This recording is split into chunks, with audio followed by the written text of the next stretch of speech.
Back in the winter, I had returned home to New York City and was getting used to the usual schlep on the subway to get to and from work and around the city in general.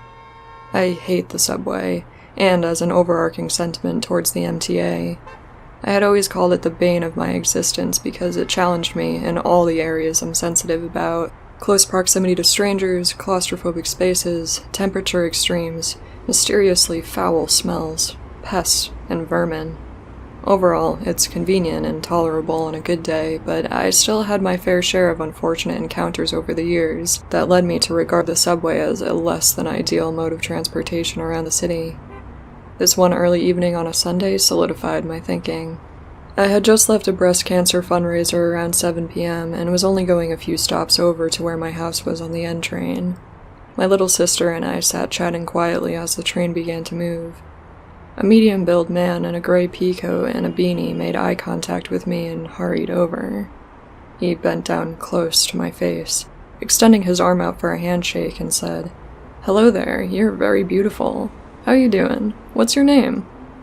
I recoiled back, giving him a confused, "What are you doing in my personal space?" kind of look, shaking my head in clear disinterest to make his acquaintance. All of a sudden, it was like a switch flipped, and his previously sweet tone turned into an ugly rage. He started screaming at me about how I thought I was better than everyone, calling me an ugly bitch and a clown. I noticed everyone turning to stare in our direction as he continued screaming at the top of his lungs. He made a waving off gesture while I just sat there staring at him wide-eyed, wondering what he was going to do next. His entire stance was very aggressive. He then stopped screaming, and to my surprise, immediately made a direct pass to try the exact same thing on my sister, who was right next to me. "Wow, you're beautiful too. Can I shake your hand?" He reached right by me to touch her. I couldn't believe the nerve. I extended my arm and told him firmly to leave her alone and back up out of our space. The guy smacked my hand out of the way, which crossed the line for me. I stood up and realized I was about eye level with him, so he must have been around 5'9", maybe 5'11" at most. I told him again not to touch my sister. This part is a blur, as I don't remember what he said when he pushed me and we began to scuffle, but I landed a very sweet uppercut on his jaw. This enraged him, and he had me on my back within seconds, kicking me and screaming that he would kill me. After what felt like an eternity, 2 people on the subway finally ran up behind him and grabbed him off of me. I could hear another guy telling him to leave me alone, and when I looked up, I saw several horrified passengers staring at what had just been a full-on brawl. My adrenaline was still high, so everything was bright, my vision was pinpoint, and I felt numb. The conductor said something over the speakers about holding the train at the platform, and I stood there shaking with slowly decreasing rage as the guys threw him out of the doors and blocked the entrance as the man attempted to get back in the car, clawing at the air and sputtering curses at me, staring me dead in the eye. The subway doors finally closed, locking him out. He pounded on the doors as if possessed by a demon, screaming so loud you could see every vein in his neck as he pounded on the glass. His eyes were so bloodshot they almost glowed red, and his voice was so loud it pierced through the entire car. As the subway car pulled away from the station, someone pointed to the ground. He had dropped his cell phone in the altercation, and it was unlocked. I grabbed it and started going through it, finding out everything I could about this crazed stranger. His name, his social media handles, all of his selfies, and all of his unsuccessful attempts at getting laid. His text messages revealed that he was a drug dealer of some sort. I suspected crack based on the prices and the wording of the text, which would also explain his violent outburst. I had seen my fair share of crazy in New York City, but it hadn't gotten this up close and personal in years. I was completely emotional following the attack. I went to the police station with my aunt and uncle soon after. I was filing a report when one of the cops at the station told me that I would be in a lot of trouble if they found out I had stolen the phone from the man. I couldn't believe he was implying straight to my face that I had stolen this phone from a complete stranger on the subway, and was now spinning some elaborate web of lies that included turning myself in at a police station, when all I was trying to do was file an assault report. Frustrated, I gave them his full name, and they simply told me they had a lot of people in the system with the same name. I let them know I had a bunch of information from his phone about his drug activity, but they said they couldn't use anything from the phone without a warrant. They ended up taking his cell phone away from me, and nothing ever really came from it, except for the giant bruise I had from getting kicked in the thigh. An officer came to my house a few months later with some photos of extremely similar-looking men, none of which I could confidently identify as my assailant. I haven't heard anything else since I filed the report, and I haven't been able to find the guy on social media again. Unfortunately, this lunatic is probably out there riding the subway again, waiting for the next girl to reject a handshake so he can go absolutely batshit crazy.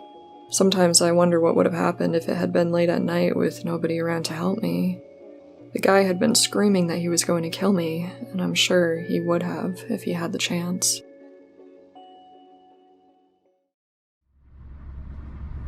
This happened about a week or so ago, and I finally have the chance to sit down and write it out.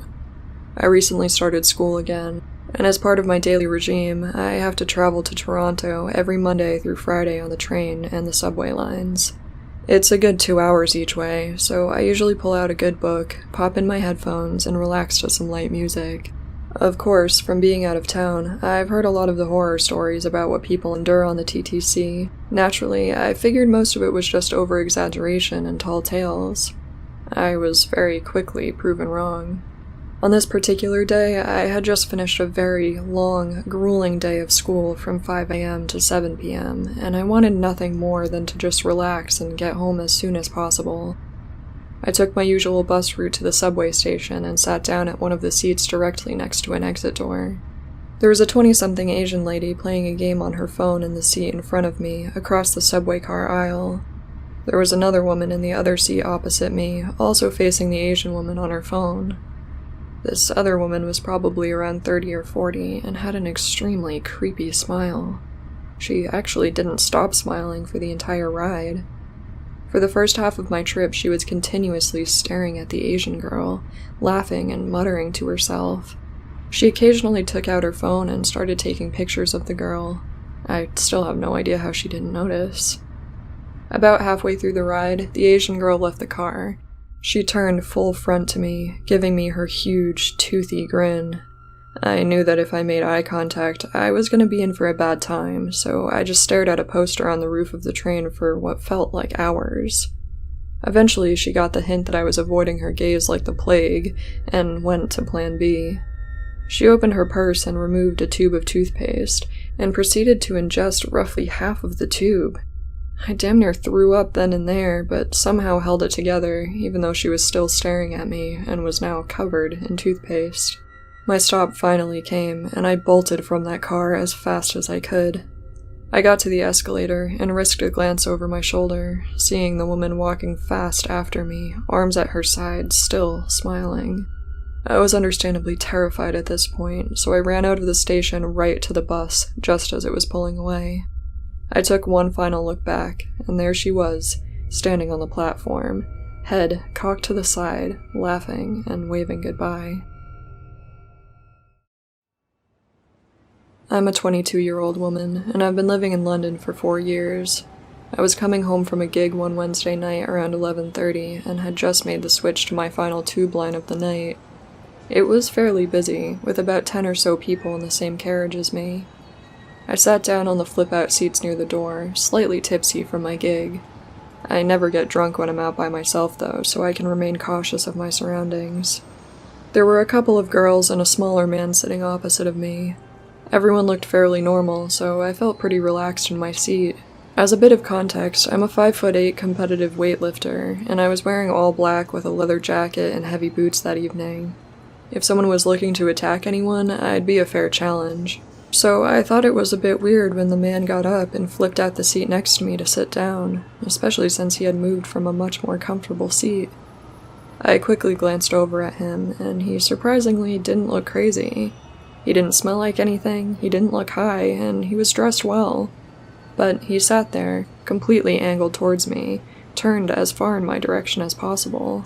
I could feel his gaze boring a hole into the side of my head, but I had my headphones in and just continued looking straight ahead. Suddenly, he started twitching and biting his hand, but I tried to brush it off, figuring it was some sort of tic. Just then, he sunk his teeth into his flesh so hard he started bleeding. He loosened the hold on his hand, twitched, and then bit down again. Not wanting any part in what was going on, I decided to get off at the next stop, even though I was still a couple stops away from where I was going. I walked off the platform to try and make him think I was leaving, noticing a creepy, almost longing look he was giving me. I assumed another tube would be coming in the next couple minutes, but when it didn't arrive, I looped around to another entrance on the platform and got onto the same train a few cars down. When we got to the next stop, I could see the same man walking down the platform. By this time at night, whenever people are alone, they tend to barrel down the platform to the exit as quickly as possible. It was weird to see anyone hanging out down there. So when I saw this creepy man just ambling down the platform at the next stop, I knew something was wrong. He was walking around, looking dejected. That's when he spotted me, and knew immediately that I had moved down the train to get away from him.